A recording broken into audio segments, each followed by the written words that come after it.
दोन अनोळखी भाग 2. 7 दिवसांची धावपळ अखेर संपली होती आणि तो दिवस उजाडला ज्याची दोन्ही कुटुंब अत्यंत आतुरतेने वाट पाहत होती. विक्रम आणि आराध्याचा विवाह सोहळा पुण्याच्या एका अतिशय प्रतिष्ठित पण मोजक्या लोकांच्या उपस्थितीत पार पडत होता. संपूर्ण हॉल फुलांनी आणि दिव्यांच्या रोषणाईने उजळून निघाला होता. सनई चौघड्यांचे सूर वातावरणात एक मांगल्य पसरवत होते. दोन्ही घरचे नातेवाईक अत्यंत आनंदात होते, नटून थटून फिरत होते. विक्रमने लग्नासाठी पांढऱ्या रंगाची शेरवानी परिधान केली होती. तो नेहमीपेक्षा खूपच देखणा आणि राजविंडा दिसत होता, पण त्याच्या चेहऱ्यावर लग्नाचा कोणताही उत्साह नव्हता. तो सतत गंभीर होता. दुसरीकडे आराध्या लाल आणि सोनेरी रंगाच्या पैठणी साडीमध्ये नववधूच्या रूपात अप्रतिम दिसत होती. तिचे ते सुंदर डोळे आणि चेहऱ्यावरचे हास्य पाहून तिथे आलेला प्रत्येक जण तिचे कौतुक करत होता. दुपारच्या मुहूर्तावर दोघांनी एकमेकांच्या गळ्यात वरमाळा घातली. अक्षदा पडल्या, मंत्रोच्चार झाले आणि दोघांचे लग्न संपन्न झाले. घरच्यांच्या नजरेत हे दोन जीवांचे पवित्र मिलन होते, पण विक्रम आणि आराध्यासाठी हे केवळ 2 वर्षांच्या काउंटडाऊनचे अधिकृत बटन होते. मंगलाष्टके सुरू असताना विक्रमने आराध्याकडे पाहिले आणि हळूच पुटपुटला, कागदपत्रे सुरक्षित आहेत ना? आराध्याने तितक्याच हळू आवाजात चेहऱ्यावर हसू ठेवत उत्तर दिले, हो, माझ्या लॉकरमध्ये सुरक्षित ठेवून आले आहे, तुम्ही काळजी करू नका.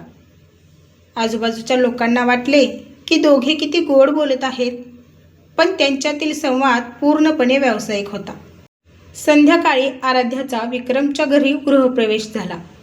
विक्रमची आई आजारी असूनही तिच्या चेहऱ्यावरचा आनंद ओसंडून वाहत होता. तिने आराध्याची आरती ओवाळली आणि अत्यंत प्रेमाने तिचे स्वागत केले. आराध्या, आजपासून हे घर तुझे आहे. माझा विक्रम स्वभावाने थोडा कडक आणि शांत आहे, पण मनाचा खूप चांगला आहे. त्याला तूच आता सांभाळ, विक्रमची आई भावूक होऊन म्हणाली.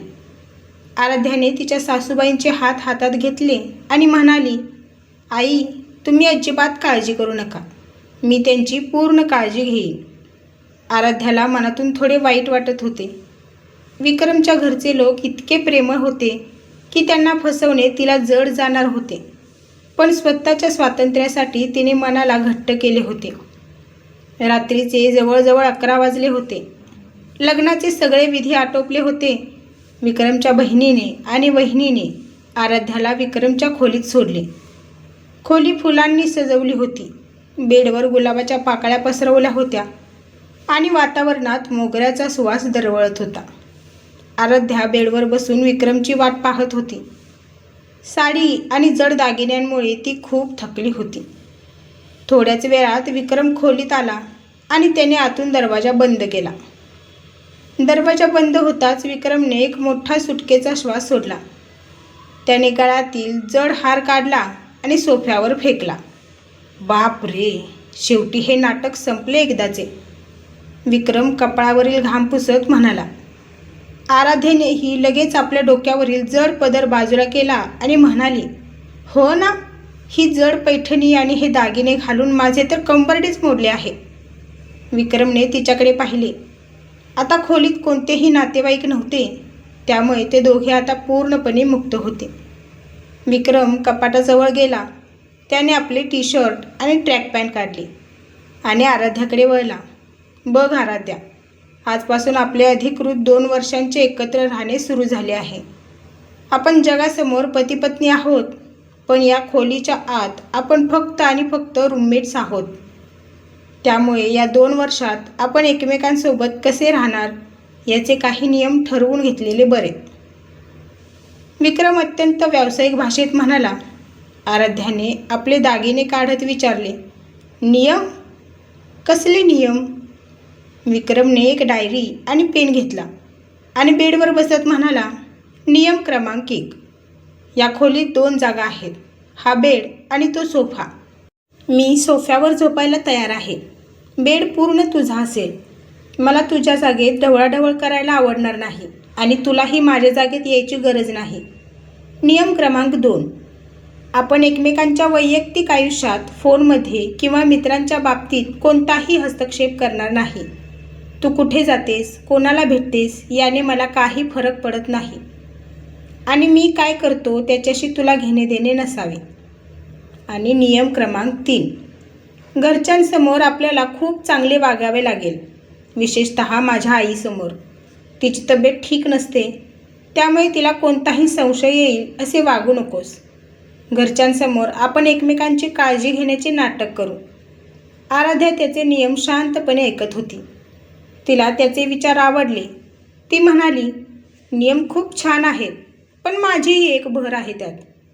नियम क्रमांक 4, घरातील कामांची विभागणी. आपण दोघेही वर्किंग आहोत.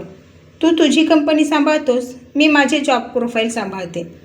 त्यामुळे खोलीची साफसफाई आणि इतर गोष्टी आपण मिळून करू. मंजूर आहे, विक्रम हसून म्हणाला.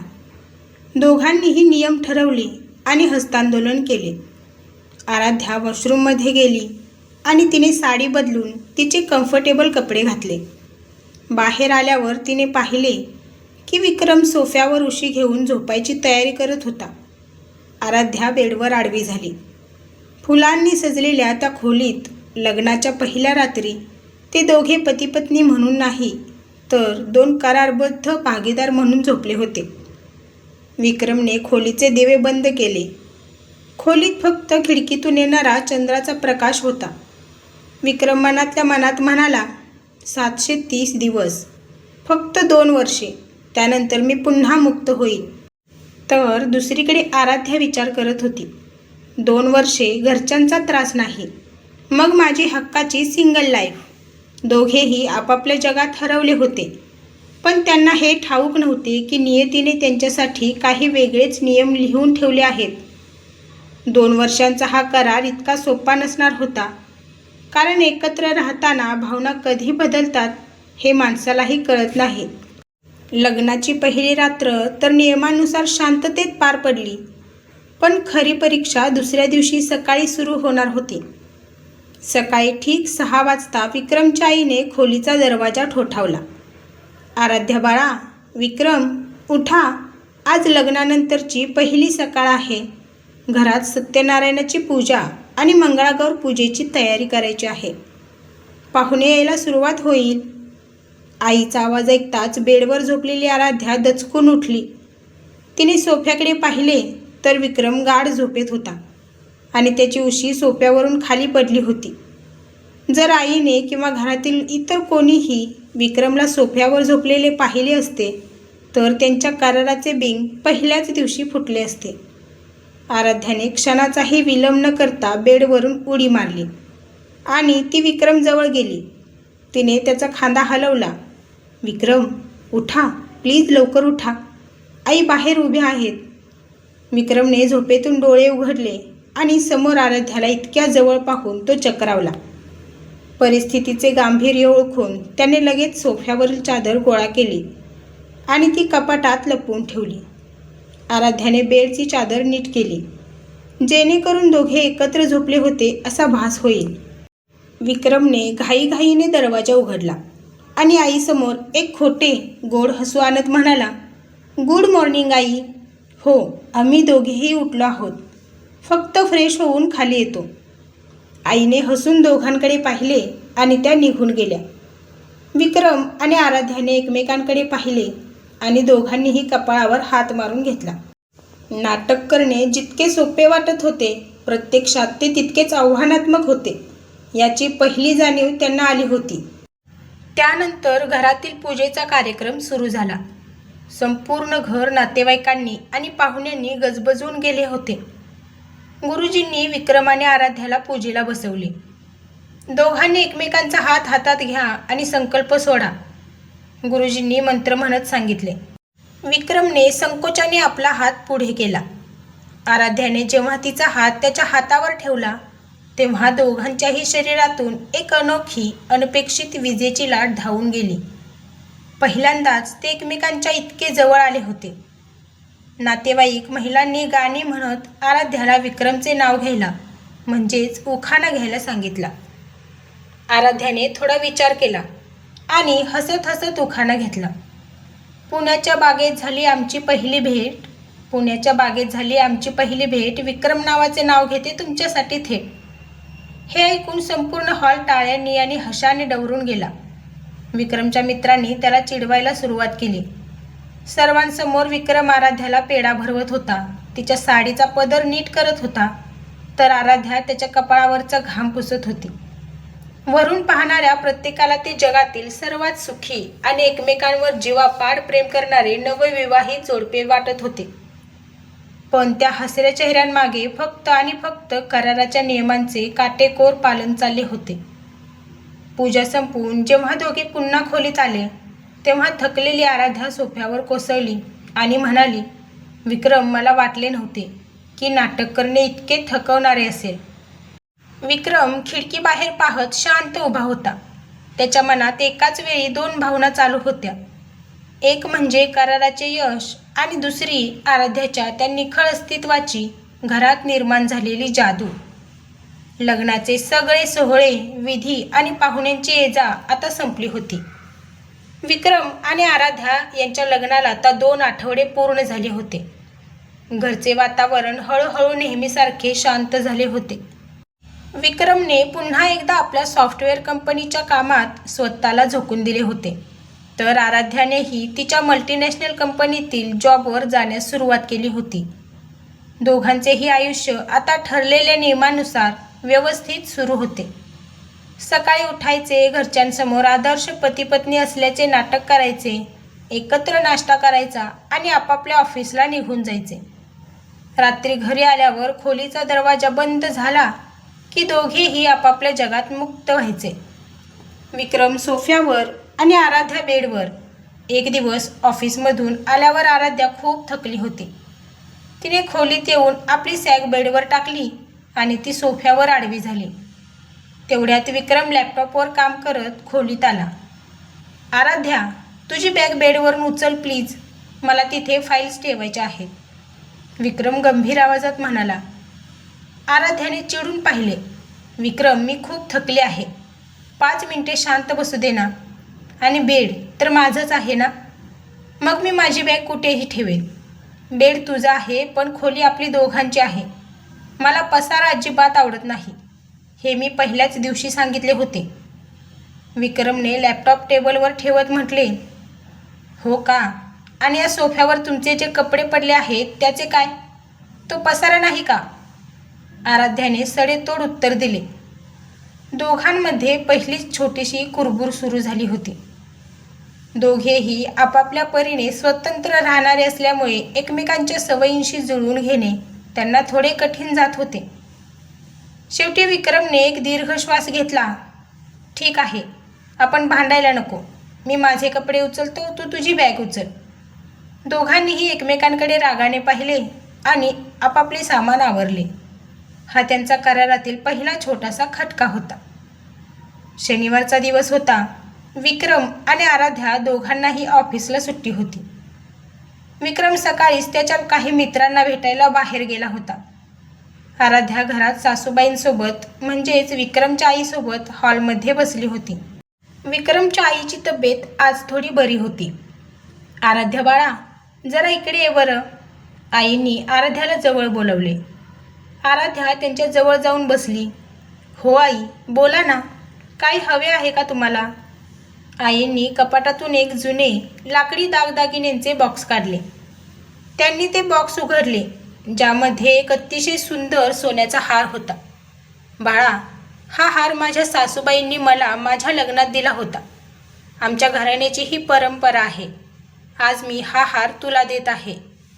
विक्रमच्या आयुष्यात तुझ्यासारखी समजूतदार आणि चांगली मुलगी आली हे माझे भाग्य आहे. आता मला मरतानाही काही दुःख राहणार नाही, आई भावूक होऊन म्हणाल्या. आईंचे हे बोलणे ऐकून आराध्याच्या काळजात चर्र झाले. तिच्या डोळ्यात पाणी आले. तिला आतून प्रचंड अपराधी वाटू लागले. ज्या आई मला आपल्या घराची लक्ष्मी मानत आहेत त्यांना हे माहीतच नाही की मी फक्त 2 वर्षांची पाहुणी आहे. 2 वर्षानंतर मी हा हार आणि त्यांचा मुलगा दोघांनाही सोडून निघून जाणार आहे. हा विचार तिच्या मनात आला आणि तिचे हात थरथरू लागले. आई, हे हे खूप महागडे आहे, हे तुमच्याकडे राहू द्या ना, आराध्या अडखळत म्हणाली. नाही बाळा, यावर आता फक्त तुझाच हक्क आहे, असे म्हणून आईंनी तो हार आराध्याच्या गळ्यात घातला. आराध्याने कसा तरी स्वतःचा कड आवरला आणि ती आईंच्या गळ्यात पडली. तिच्या मनात मात्र एका मोठ्या युद्धाची सुरुवात झाली होती.